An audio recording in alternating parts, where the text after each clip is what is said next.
마약 혐의로 수사선상에 오른 뒤 해외로 도피했다 체포된 남양유업 창업주 외손이 황하나 씨가 구속기로에 놓였습니다. 한편 윤석열 전 대통령의 체포 방해 사건 결심 공판이 내일 오전에 열리는데요. 특검의 첫 구형량이 주목됩니다.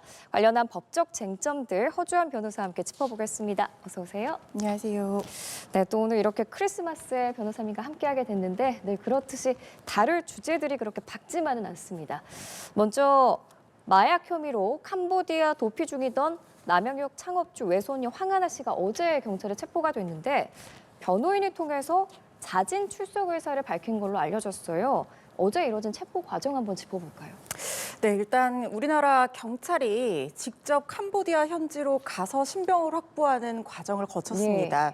이 사실 황하나 씨는 작년에 유명인의 전 여자친구가 이 마약을 투약을 했는데 그게 황하나 씨가 뭐 좋은 게 있다라고 얘기를 하면서 자기의 팔에 약물을 주입했다라는 얘기를 하면서 수사선상에 올랐습니다.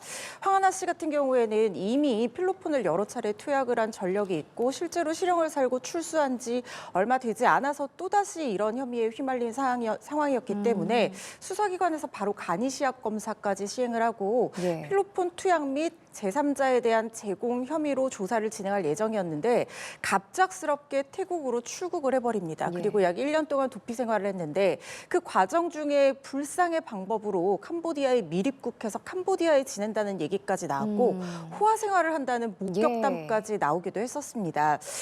그래서 이 우리나라 경찰에서 인터폴의 청색 수배, 그러니까 소재 파악을 요청하는 청색 수배를 요청을 하고 신병 확보를 위해 노력하고 있던 중이었는데 황하나 씨 변호인 측에서 갑작스럽게 자진해서 출석하겠다라는 의사를 타진해 온 겁니다.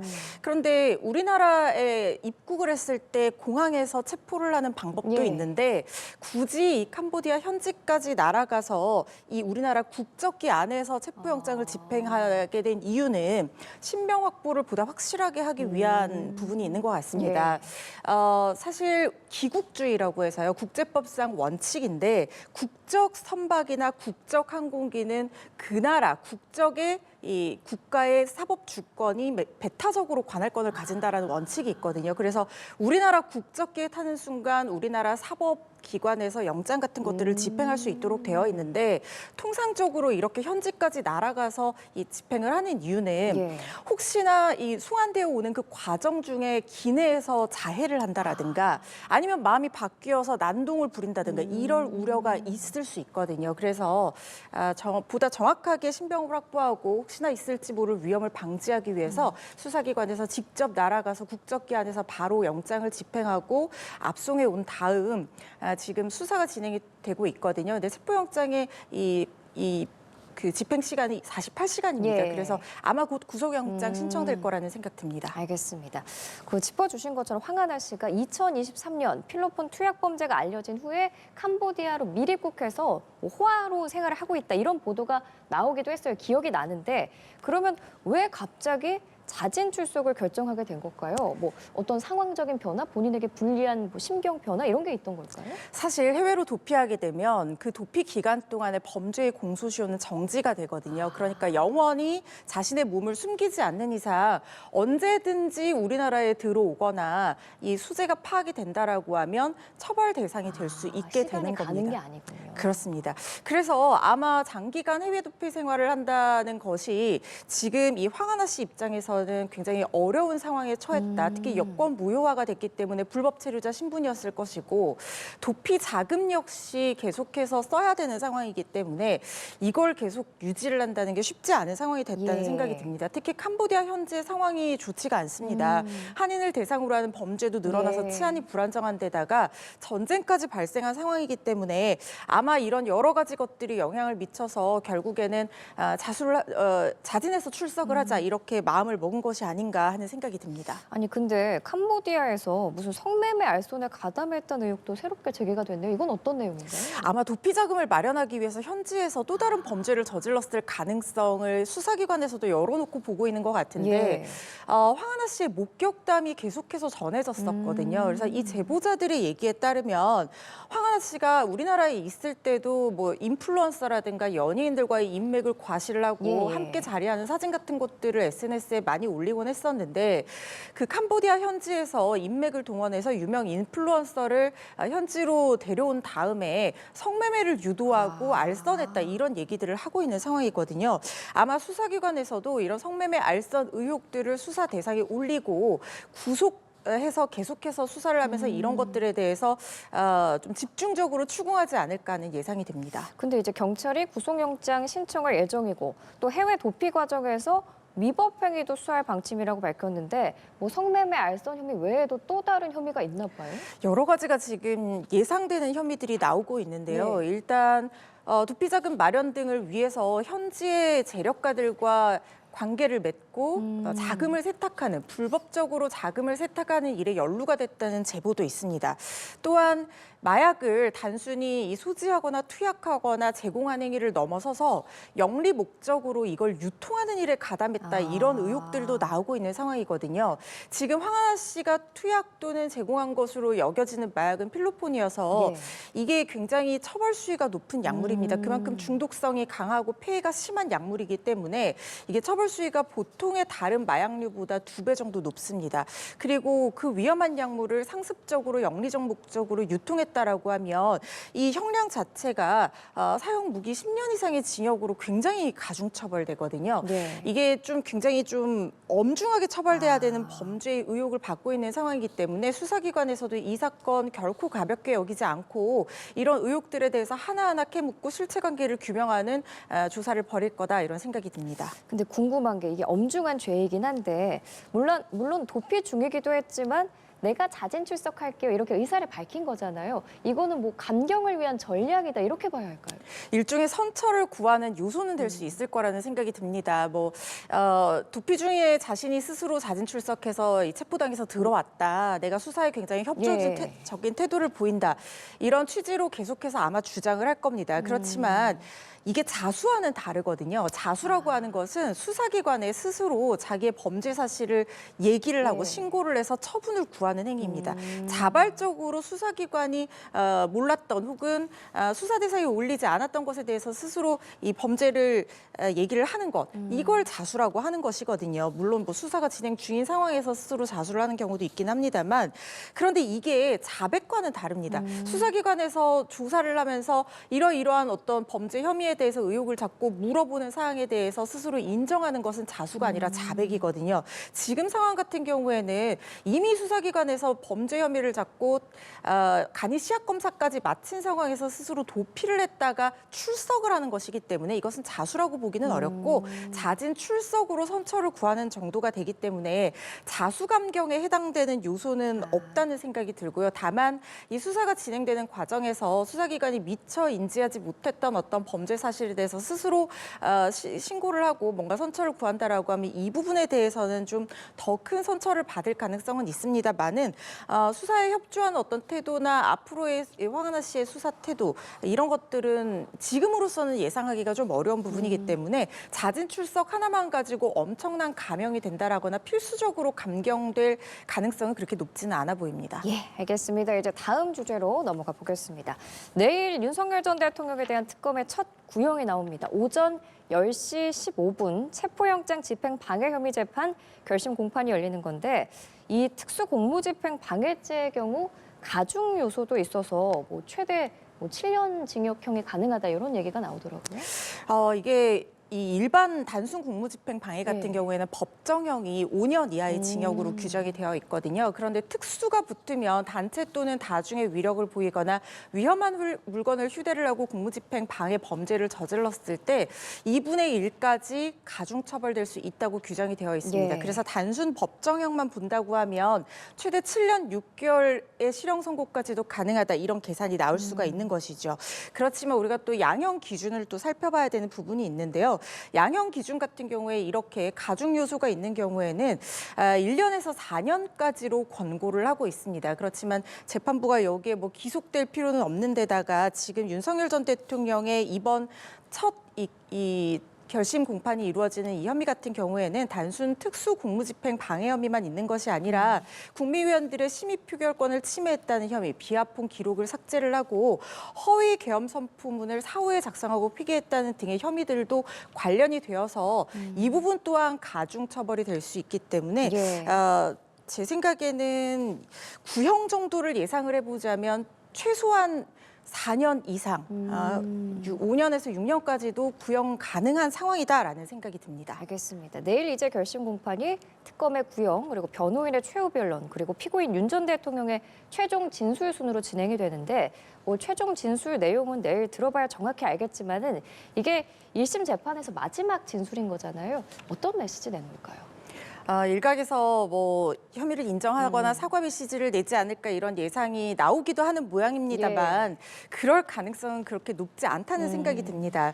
기존의 태도를 계속해서 유지를 할 거라는 생각이 드는데 지금 이번에 결심 공판을 좀 연기해달라라는 얘기를 하면서 이 관련한 사건에서의 이 인적 진술, 증언이라든가 물적 증거들의 증명력과 증거 능력이 굉장히 첨예하게 다투어지고 있고 완전히 증거 능력이 없는 허위로 밝혀진 어떤 증언들도 있었다라고 주장을 하는 걸로 봐서는 이번 최종 진술에서도 혐의를 인정하거나 사과하는 그런 메시지를 내기보다는 자신의 혐의를 부인하고 정당한 비상사택의 선포였다. 대통령으로서의 정당한 권한 행사였고 공수처의 체포영장 집행 시도 자체가 불법적인 것이었기 때문에 나의 어떤 저항이 특수 공무집행 방해라는 위법 행위를 구성하지 않는다라는 태도를 견지할 가능성이 높다는 생각이 들고요.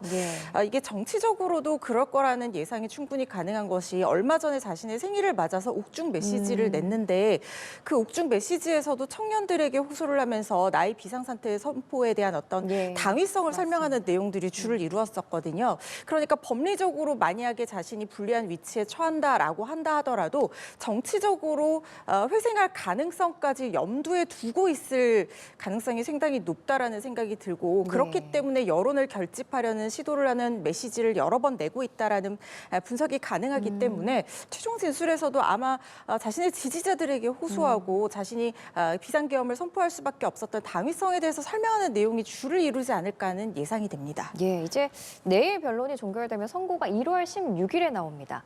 근데 윤 전 대통령의 구속 기한이 내년 1월 18일까지거든요.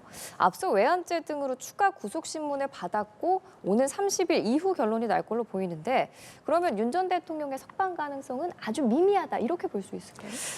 이 사건 같은 경우에는 실형 선고 가능성이 매우 높다고 보고 있거든요. 특수 공무집행 방해죄 같은 경우에는 국가기관의 어떤 공권력을 형해화할 수 있는 그런 위법 행위로 규정을 하고 있습니다. 이 얘기는 뭐냐면요. 국민들의 안전이라든가 공공질서를 유지하는 공권력의 유지 기능 자체를 훼손할 수 있는 범죄라는 얘기이기 때문에 이 부분에 대해서는 꼭 이 사건뿐만 아니라 법원에서 상당히 엄중하게 보고 실형 선고를 하는 경우들 상당히 많습니다. 특히 다중의 위력, 단체의 위력을 보여서 지금 법원이란 이 공수처의 어떤 체포영장 집행 방해라는 그런 혐의를 저질렀던 데다가 피지휘자에 대한 교사 행위까지 있었던 것으로 보이거든요. 그러니까 대통령 경호처 직원들을 동원해서 이런 저항 행위를 했고 신분이 대통령이었다는 점에 대해서 상당히 죄질이 불량하다고 볼 가능성이 있어서 이 사건은 실형 선고 가능성 매우 높다고 보이는데 지금 1월 16일에 선고가 되고 실형 선고가 된다고 하면 구속 상태가 유지될 수밖에 없습니다. 그렇기 때문에 구속기한 내년 1월 18일까지 만료되기 전에 실형 선고가 된다고 하면 계속해서 구속 상태는 유지될 것이라는 생각이 들고 앞서 말씀드렸지만 윤 전 대통령이 내란 우두머리 관련 재판 등의 혐의에서 증거 능력 등을 문제 삼으면서 그것과의 판결 합의로 확정을 위해서 이후로 선고기를 미뤄달라고 얘기를 했었지만 재판부가 받아들이지 않았었거든요. 특검법에 기소 이후에 6개월 내에 선고하라는 조항이 있다. 굳이 재판부가 다른 재판부의 의견에 기속될 필요가 없고 독자적으로 판단할 수 있다는 이유였는데 표면적으로 그런 이유를 들었지만 이 재판부의 의중을 제가 유추를 해보자면 1월 16일에 이 선고를 한다는 것 자체가 이미 실형 선고 가능성을 염두에 두고 독자적으로 판단하기 처리하겠다라고 판단한 것이 아닌가 하는 생각이 들어서요.